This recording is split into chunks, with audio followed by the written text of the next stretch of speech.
Next, in Singapore, in his annual Lunar New Year message, the Prime Minister Lee Hsien Loong says it is time to strengthen family bonds, and this should be a focus for all Singaporeans in the year ahead as the country seeks to build a brighter future. This applies to one's own family as well as the larger Singapore family. Therefore, everyone should look out for the less fortunate, especially the elderly, during the festive season. John Leong reports.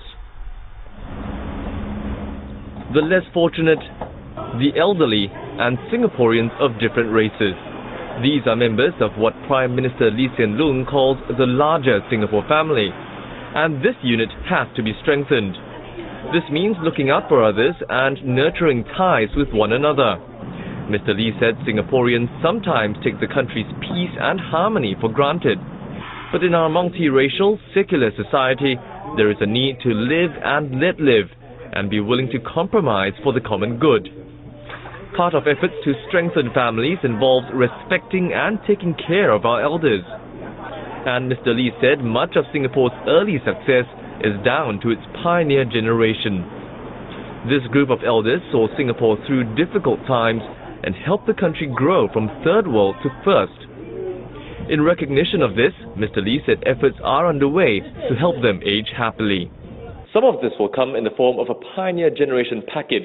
Now, this package was announced in December last year and is expected to focus on medical needs. More details will be announced in the budget next month. Mr. Lee said a special event will be held at the Istana next weekend to honor members of the Pioneer Generation.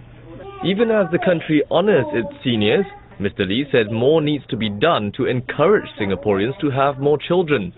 He noted that birth figures are still too low, despite the government's best efforts. One important factor is whether good childcare is available.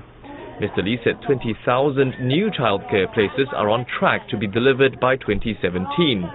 And this will hopefully help to create a more pro-family environment. Mr. Lee is optimistic that the Year of the Horse will see some improvement in this area. Already 200 couples are set to get married on the 14th of February, which is both Valentine's Day and the 15th day of Lunar New Year, making it especially auspicious.